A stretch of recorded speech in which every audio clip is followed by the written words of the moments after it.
Good evening, folks. This is Diamond with the Oppenheimer Ranch Project, bringing you a grand solar minimum update on Thursday, January 18th at 11:18 p.m. Mountain Time, 2018.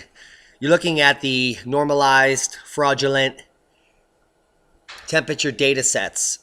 Both are fraudulent. The 1999 data set was fraudulent and the first adjustment towards global warming. And the 2015 is the newest fraudulent data set that is being used worldwide by climate scientists that are coming up in academia. Both data sets are fraudulent, and we'll prove it later in the video. Let's get to the update. Snow, hail, and monster 30-foot waves, your Thursday weather report. Boom, boom, and boom. And that is a boom. Is this the boom? Oh my God, that's the boom page. Boom! Let's get back to the article.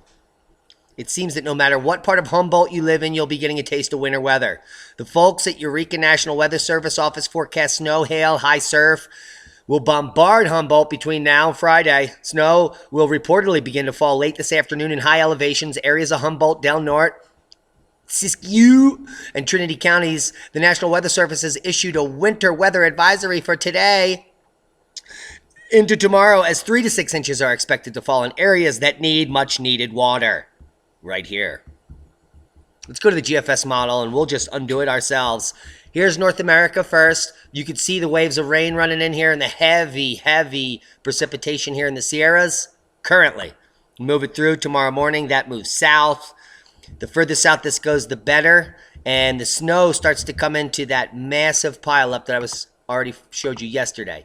So as we go through the day on Saturday, the snow is going to move down into the Four Corners region, covering the entire Rocky Mountains. And this entire part of the northwestern country is going to be covered in much needed snow. We're going to get tons of snow where we need it down here in Colorado. And then the second front is going to move into the west. This is the more significant one on the 22nd. That's going to cause more flooding, dangerous flooding in the mudslide zone right there. January 22nd. Heads up. And it doesn't look good for January 25th, guys. There is this mini blizzard that's developing on the 22nd. Heads up, central Wisconsin, look for over a foot, maybe 2 feet. Iowa, where all the frozen wheat is. Finally, the frozen wheat is going to be buried in snow. A little too late. This system is going to move and explode. Look at the tight isobars here. By the 23rd, the entire Great Lakes region is going to be hit with an epic storm of rain on one side, sleet and ice in the middle, and huge amounts of snow on the back end. This is going to turn around. Michigan, snow. And then the Northeast. This is bad news for you. January 23rd, very bad day. Ice jams, flooding. We're talking 2 inches of rain here in the Philadelphia area. This is going to move towards Boston, and look at this yellow spot. 4 inches of rain here in Boston. That is not going to be good to the ice jams. So we're going to have a fun ride on the 24th update, and that's a heads up. And guys, let me take you all the way to the end of the model here. Right? Oh, February 4th. I didn't know we'd got all this data. Now look at the storm coming in on the 29th that I was talking about. This is the blizzard that is going to develop. So from the 26th, you have this area of high pressure here sitting here. Watch this on the models. As this comes through on the 27th, this is going to be an epic storm. Epic. And behind it is one of these Arctic dips. Look at the dip here. Let's follow it through. This is going to be a hard one to call, but this looks like several feet of snow in this system. Down to 979 millibars currently. Boom! That's you, Northeast. This is a weird pattern. Unseen for hundreds of years, called the Grand Solar Minimum pattern. Bringing us into February, and you can see this Arctic blast coming way down. Like I predicted. Freezing the entire country.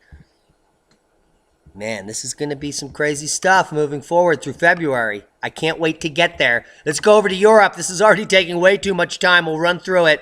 Heavy snow here in the Alps is going to continue for days. 19th, still snowing in the Alps. Still snowing in the Alps. Still snowing in the Alps. Heavier snow in the Alps by the 21st. Still snowing in the Alps. The snow gets heavier and heavier.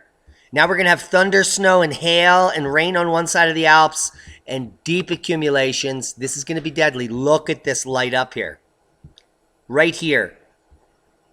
Wait until you see what's going to happen on the 22nd there in the Alps. Heads up. Let's go back. Let's talk about you, Britain. Tonight you're getting snow up in the north. Check it out. Scotland and northern UK, you're going to get this snow rain event that's going to be hellish with an ice. That looks like lots of accidents. Then you're about to get washed away on the 21st by this rain snow event. It's going to start as snow and change to rain. Heads up. Let's move you through 26th, event after event. Man, it's a stormy day there. England is looking like storm after storm. All the way into February, this is a new pattern. It's called the Grand Solar Minimum pattern. Tampa, St. Pete, Lakeland. Yes, you didn't believe it, but 3 record lows were set or tied on Thursday, January 18th, 2018. That's today. After freezing cold set the city overnight, the city of Tampa tied the record for the lowest temperature ever recorded when temps dropped to 29 degrees. Did you hear that, guys? Ever recorded in Florida. And that's a boom, like a sonic boom. The National Weather Service announced the record at 7:35 a.m. The city of St. Petersburg set a new record when the city hit 32 degrees. It beats the previous record of 33, which was back in 59. Florida does not get cold, they said. Well, that's ice. Lastly, the city of Lakeland greatly surpassed the previous set record low of 29 when temps fell to a chilling 25 degrees. This is breaking the record by huge amounts, guys, and this is just the beginning of the onset of the Grand Solar Minimum. Now, this has been dropping down for thousands of years. Global temperature has been dropping, but you've been duped by NASA and NOAA into thinking it's the hottest ever. And I'm sure you saw the reports today. It's the hottest ever year, second hottest in the ever. That's nonsense. Let's continue with the update, and we'll get to that in a moment. Here's the Florida Highway Patrol said the ice came from a construction truck. This is black ice in central Florida. And here's a great video from Mike Seidel. This is Arctic sea smoke in Pensacola Beach today. Grand Solar Minimum much? This happens when the ocean temperature is 66 and the air temperature in Pensacola is a bone-chilling, record-breaking 22 degrees. And that's a Grand Solar Minimum boom, a Mike Seidel, what's up? And a welcome to the new pattern called the Grand Solar Minimum. Major storm hits northern Europe with hurricane force winds. We just saw on the GFS, 10 are dead already. A powerful windstorm swept through northern Europe on January 18th, 2018, killing at least 10 people. Officials in the Netherlands reported winds up to 74 miles per hour, gusts to 87 miles per hour. If you're in Europe, the kilometers is right there. At the height of the storm in Germany, saw winds at 126 miles per hour, which for your euros is 203 kilometers. And that's a boom, a European boom of death. The storm grounded all flights at Amsterdam's Schiphol Airport, one of the busiest in Europe, and halted trains, trams, and buses nationwide. As weather officials issued a red alert for wind, at least 66 trucks were blown over by the strong winds in Europe, as well as North Carolina today, where we had dozens of big rigs being blown over thanks to one of our Grand Solar Minimum friends sending us that information. Asteroid 2018 BD missed us just by 1.1 lunar distance. That was today. Lots of fireballs. We had the 16th in Michigan, the Detroit fireball that was sent to us. Breaking news from the Radical Gardener. And one of the world-renowned meteorite hunters went up to that area and found 3 rocks from the Michigan Meteor. It is not an alien laser beam from someone's buttocks. Robert Ward of Planetary Field Research says he spotted a pecan-sized specimen peeking out of the snow 15 minutes into his hunt. They had awesome reconnaissance. They had hundreds of sightings. Plus, they had the sonic boom. They had the USGS report, and they walked right to the rocks. They walked right to them. This stone is estimated at being worth currently $35,000, the one that he's holding.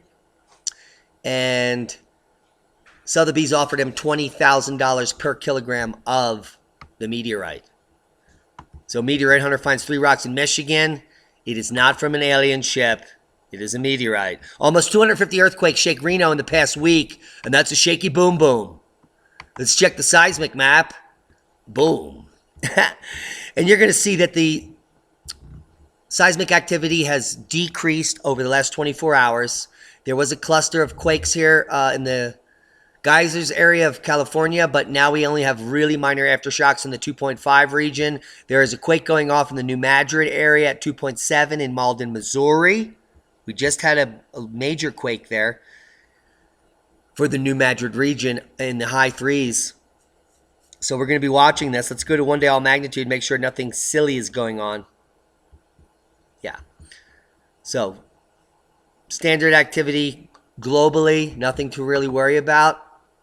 Scientists do say that the Cadavar volcano could erupt, and some people are saying, I was comparing it to Tambora. Tambora is a caldera. In order for this little cinder cone here that's puffing smoke to be a caldera, what happens is the underground portion here, or the under ocean portion, will blow out. We're going to talk about exploding volcanoes in a second, and then this would form a giant caldera under the ocean. The problem with that scenario is that it vaporizes all the seawater, which would catastrophically put the planet in a downward spiral of temperature immediately, as well as hellish rainstorms which contain ash and pumice. Boom!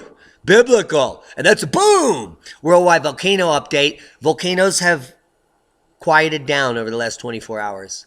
And that's because the cosmic rays have quieted down. And I'm going to show you a really active neutron chart. So far today we only have Popocatépetl. Ducono is reporting an eruption, a small volcanic ash eruption, as well as Reventador. But the big ones we're waiting for are quieting down because the cosmic rays are falling off. Now guys, this is the new GLE monitor from the Athens Neutron Monitor Station, A.NE.MO.S. And this is live, which is great. And you actually can see it change. And you can see the cosmic ray flux increase because the KP has been very low for the last several days, which is causing all those volcanoes to erupt since the 9th of January. We've had a lot of volcanic eruptions, and that's all these peaks here. That was the yesterday peak, and now we're dropping back down, but we're turning the corner here right now during the video. See it? So these lower peaks here, these are when the KP goes very high. So let's go back to December 5th. I'm going to leave you links to all this. You're going to get the Athens Neutron Monitor so that you guys can watch cosmic rays on your own, predict your own volcanic eruptions. But also at spaceweatherlive.com, they have a KP archive where you can go look at all the KP indexes forever. So I just brought you back here to December 5th, and I'll link you to the December 5th KP. Then you can just go up or down a day or wherever you want to go. Check the calendar, click on the KP for the day.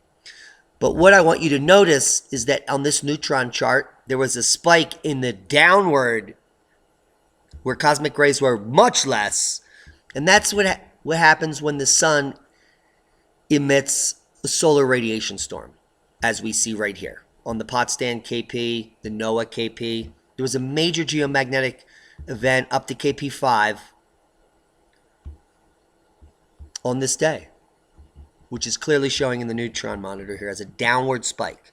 So if we had a massive solar flare that brought us to KP8, this would be all the way down here.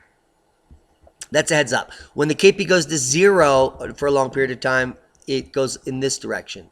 So as it goes up here, you're looking for volcanic eruptions. Down here, you're looking for seismic events. That's a heads up. So you'll get links to both of those so you can spend the rest of the evening looking at them. Let's talk about the Great Irish Frost of 1740. People in England want to know what happened. It's a great article telling you about the brutal cold of the Maunder Minimum and the Great Irish Frost. Now, the Great Irish Frost does not have to do with solar activity per se. It's a collective event. So what happened in 1740, starting in 1739, the longest period of extreme cold in modern European history, was that a volcano went off. I don't know if they talk about it in the article. I don't have time to read all this shit, but I have a deep knowledge of everything, so I'm just going to give you my perspective all day. Mount Tremé went off. Tarume, however you want to say it.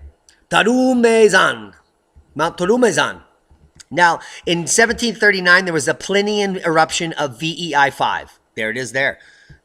That's not the one. That's the 1909 Centennial Minimum eruption. So this is a cosmic ray flux volcano that blew off in 1739 because we were going into a particular solar minimum for a single cycle here. This is on this drop down here after the Maunder Minimum. 1739 is right about here, and then that frost lasted all the way through 41, which is about here.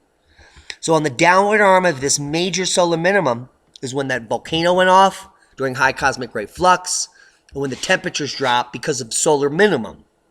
The Plinian eruption of VEI-5 is what we're looking for the first volcano to erupt during this grand solar minimum, followed maybe by a larger one, because there are a lot of additive effects in this grand minimum, unlike any in previous minimums. But you could see in 1739 this erupted. It erupted at the end of the Centennial Minimum, including 1909, in the Centennial Minimum. And that's Mount Tremé, which caused the frost and the cooling of 1740 to be epic. Now, an extraordinary climatic shock, the Great Frost, struck Ireland and the rest of Europe between December of 1739 and September of 1741. And we showed you all the reasons. A VEI-5 erupted, cooling the planet with stratospheric aerosols at the same time that the solar energy was diminishing in a straight down fashion during the minimum of negative, solar cycle -2.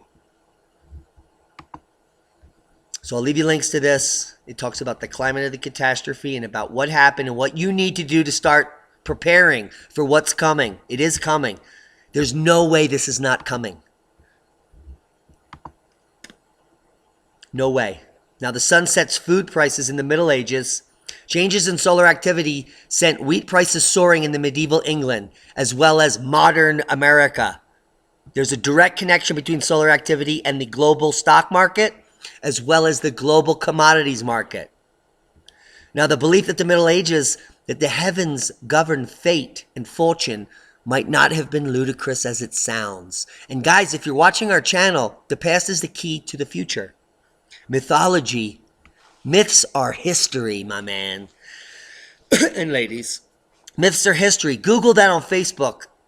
He's a friend of mine that runs that site, and it's the truth. And if you know about the electric universe, we're uncovering it every day, that mythology is really the history of the human race.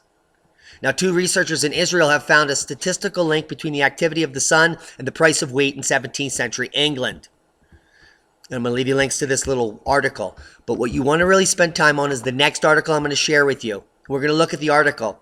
This is the absolute value of normalized for the deviations of price in, right down here, vertical grids. X marks the price bursts for grains. And you could see here in 1321, a grain spike. 1438, a grain spike. 1526, a spike in commodities. Look at this spike in 1555. Boom! Whoo! Somebody got rich. Where are we? Here we are. 1586, another spike. Now, why are these spikes happening? If you go back to the GISP 2,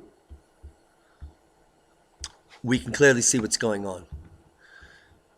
So, the spike in 1320, this is 1000 AD. This is 1320. Let's go up. Oh my God, it is a grand solar minimum. 1320 spike is this straight down line that happened in 2 years. The elites got rich and the commoners died. Where's the next spike? Let's check out the 1438 spike. So we're going to look at the 1438 spike on the GSP-2. Guys, here's 1,000. Here's 1,500. Here's 1438. This grand solar minimum here caused that spike. Straight down, 1438. Boom! Solar activity controlled this spike. Let's look at the 1588 and the 1555. 1588 and 1555. Here's 1,500. Here's the 88 and the 55. So this solar activity is controlling the commodities market. Huh. You guys better look into this paper. It's amazing. It's a treasure trove of information. The influence of solar activity on state of wheat market in medieval England. You're welcome for all these links. Now, the biggest scam in history is an inconvenient truth. Climate change industry, not science or fact, is now a $1.5 trillion global business as we descend into the grand solar minimum. You're not being warned. You're being taxed. This is the way it has been done in time immemorial. Distract the public as the empire falls. They're well aware of what's happening. Would be a whole different channel for me to explain it, and I don't have time. I'm trying to give you the science of the climate so that maybe there could be a loud noise that wakes you up and that makes you question the great crack up of humanity. It's hard to wreck a continent you can barely get your hands on. They're talking about Antarctica, and they're talking about some big thaw that's occurring, which is total nonsense. The first place we're going to visit is the Danish Meteorological Institute and the current surface mass budget of the Greenland ice sheet. The areas in blue are more ice than the last 30 years. The statistical average is from 81 to 2010 here, and this is right this second. Clearly, there's more ice and snow in Greenland than there ever has been in 4 decades. And there's the proof. It's right here at the DMI. Last year's numbers, this year's current numbers, the 40-year mean is below them both. And those are the facts. Well, let's go right to the NSIDC Arctic Sea Ice News, the Sea Ice Comparison Tool. I'm comparing right here the Arctic ice from this year and last year. Now, any areas that are dark blue is more ice than last year. And there's clearly 10% more ice in the Arctic than there was last year. The Arctic is not melting away. The polar bears aren't dying. In fact, Hudson Bay froze over the earliest it has. It was the top 5 earliest freezes in the last 4 decades. And that is not a global warming boom. That's a grand solar minimum boom. So please pull your head out of your buttocks if you still think the Earth is warming and that there's some melting going on. Watch what happens when we go to the Antarctic, which has record Antarctic ice levels since records have been recorded.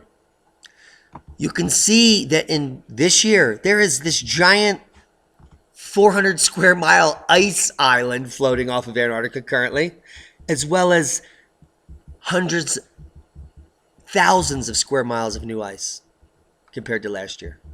Thousands of square miles here and here. In fact, Antarctica has a 20% increase in ice since last year, according to the people that are telling us it's melting.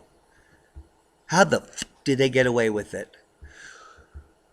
Well, they get away with it because they manipulate the data. This began at the beginning of the global warming scare, right when I got into academia, and I was pushed out from funding because I was studying climate cycles, and they said, no, you can only study up, up, up. It doesn't go up and down. It goes up, up, up, up forever. So they adjusted the data in 1999 to pretend that 1940 was not warmer than it was in the 90s. And it was clearly warmer. Because if you look at the original 1980s data from NASA here, you could see that the global temperature spike here, which is happening in 1937, is much higher than 1999. So when they started lying and saying it was the hottest year on record, that's the year they had to switch it. Because they were like, shit, if people get to see this data, they'll know we're full of shit. By a whole half a degree C. In fact, the temperature hasn't gone up in 4 decades a half a degree at all. If you see my Al Gore map, you know what I'm talking about. And I don't have enough bandwidth to show you.